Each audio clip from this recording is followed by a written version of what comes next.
एक दिन करोड़ी मल भोंदू के साथ सामान लेने शहर गया।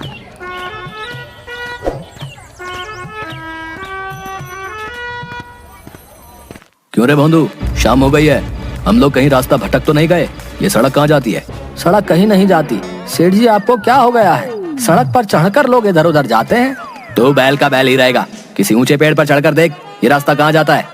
सेठ की बात सुनकर भोंदू पेड़ पर चढ़ गया। उसे कुछ भी नजर नहीं आया। वह जोर जोर से रोने लगा। अब क्या हुआ? चुपचाप पीछे उतर जा, हम जल्दी ही शहर पहुंच जाएंगे। अरे मालिक, मुझे पेड़ से उतरना नहीं आता, मुझे बचा लो वरना मैं मर जाऊंगा मालिक। हे भगवान, अंधेरा गहराता जा रहा है, तू जल्दी से नीचे आ वरना डाकू आ जाएंगे और हमारा सारा सामान लूटा जाएगा। अरे सेठ जी, डाकुओं को आ जाने दीजिए, तो वही मुझे उतार पाएंगे। आप अपने सामान के लिए क्या मेरी जान की बाजी लगा देंगे? गोलू की बातें सुनकर करोड़ी मल सर पकड़कर बैठ गए। कुछ देर बाद सचमुच वहां से डाकू गुजरे।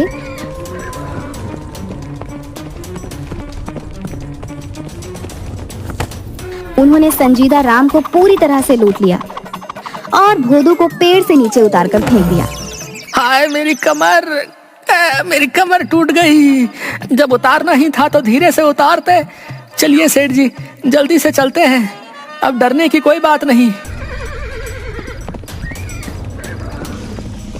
सेठ अपनी किस्मत को कोसता हुआ वापस अपने घर आ गया।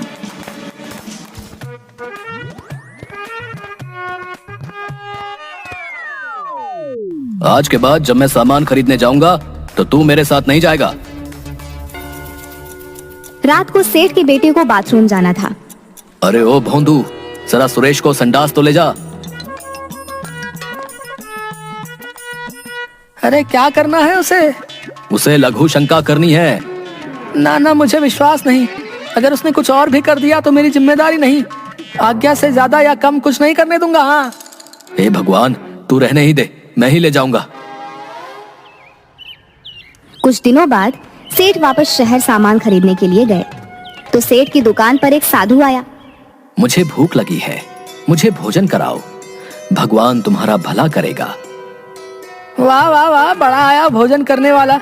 मांग तो ऐसे रहा है जैसे तेरी अम्मा यहाँ खाना बना कर रखती है। चल भाग यहाँ से। भगवान के भक्तों के साथ ऐसा व्यवहार अच्छा नहीं है, तुझे इसका फल मिलेगा। अरे जा जा, फल मिलेगा, फल मिलेगा, फल मिलेगा तो खा लूंगा। तू अपना काम कर। भोंदू इसी तरह का व्यवहार सबके साथ करता था और सेठ का मुंह लगा नौकर होने के कारण वह पूरा फायदा उठाता था। एक दिन करोड़ी मल अपनी जमीनों की लिखा पढ़ी कर रहे थे कि उनका चश्मा गंदा हो गया। उन्होंने भोंदू को बुलाया।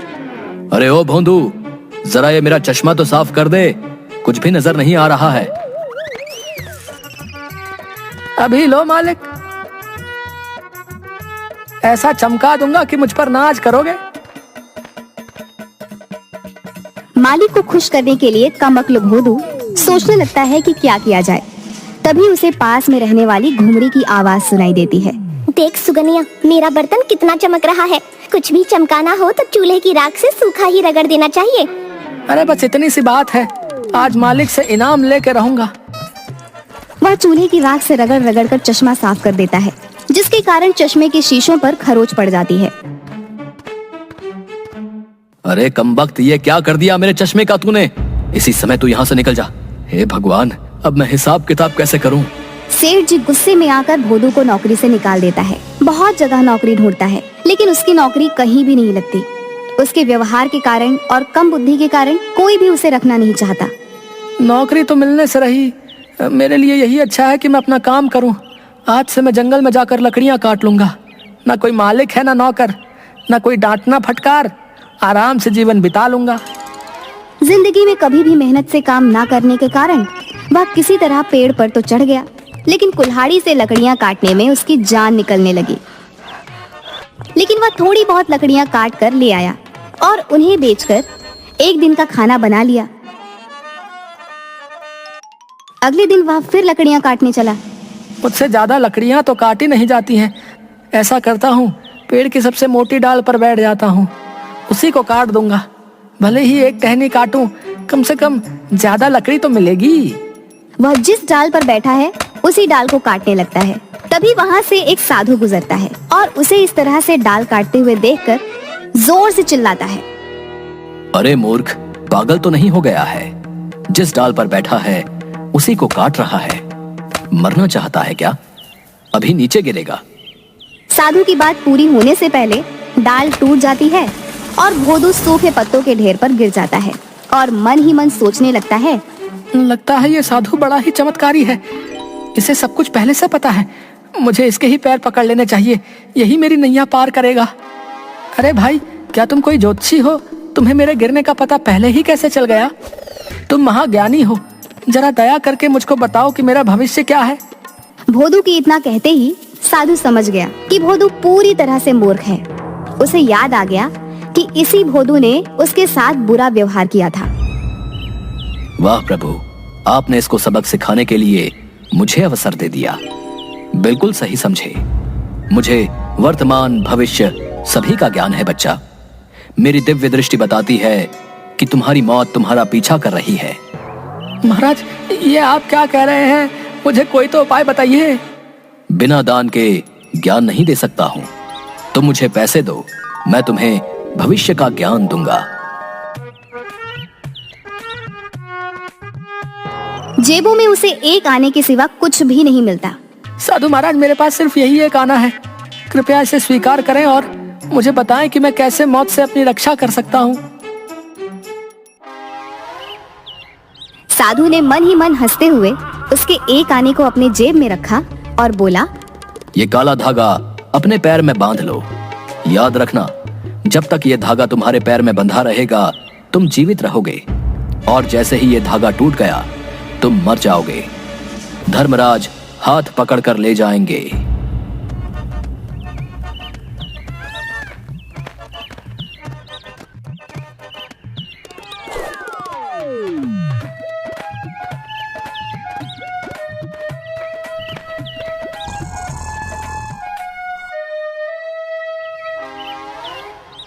अजी, कुछ पैसे कमा कर लाओ। सुबह से घर में चूल्हा भी नहीं जला है। क्या हम लोगों को भूखा मारोगे? अरे भाग्यवान, मेरे पास ज्यादा समय नहीं है। मैं बिस्तर से उठा और मेरे पैर का धागा टूटा तो तू विधवा हो जाएगी।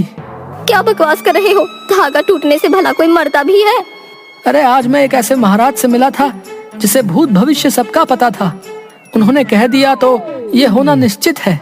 भोदू की पत्नी जानती थी कि भोदू के दिमाग में जो आ गया उसको हटाना नामुमकिन है। मजबूरी में वह खुद ही काम करने सेठ करोड़ीमल के घर गई।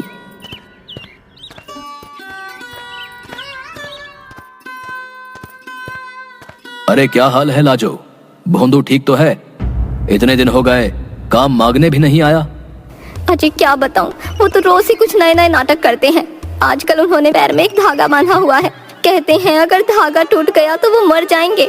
चल तू परेशान मत हो, मैं खुद तेरे घर चलता हूँ और उसे खींच कर ले आता हूँ। उस मूर्ख को मेरे सिवा कोई नहीं उठा सकता। करोड़ीमल भोदू के घर पहुँचते हैं। घर में रोना धोना लगा होता है। आइए आइए सेठ साहब, देखिए ना, भोंदू कह रहा है कि वो मर गया है। मैं बर्बाद हो गई, भरी जवानी में मर गया रे। हाय दैया, आप मर गए। अब क्रियाकर्म के पैसे कहाँ से आएंगे? ये क्या बकवास है? चुप रहो तुम। ये सब कैसे हो सकता है? वो तो मेरे सामने ही बैठा हुआ है। अरे भोंदू, तू क्या कर रहा है? सेठ साहब, जंगल में मैं एक बहुत बड़े साधु से मिला था। उसने मुझे पहले ही बता दिया था कि अगर ये काला धागा टूट गया तो मैं मर जाऊंगा। देखो ना, काला धागा टूट गया है। अब धर्मराज हाथ पकड़ कर ले जाएंगे। अरे पागल, जबकि सबके सामने जिंदा बैठा है तो मर कैसे गया? किसी ने तुझे बेवकूफ बनाया है। अब चल और काम कर।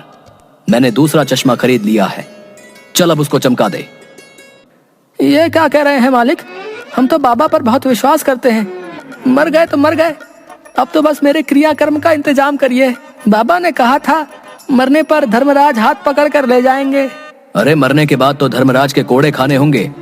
दूसरा, ये सब तुझे जला भी देंगे। जिंदा रहेगा तो मेरे साथ हवेली पर ऐश करेगा। पर धागा तो टूट गया है। रहेगा मूर्ख का मूर्ख। अरे जब तक यमराज लेने आए कुछ और बांध ले, उन्हें कैसे पता चलेगा? अरे ये देख, अपनी कजरी के गले में पड़ी काली रस्सी धागे से ज्यादा मोटी है। पर वो हमारी कजरी को ले गए तो? अरे यमराज हाथ पकड़ के ले जाते हैं, कजरी के हाथ ही नहीं है, बस दोनों बच गए। वाह वाह मालिक, आप हमें बचाए लिए।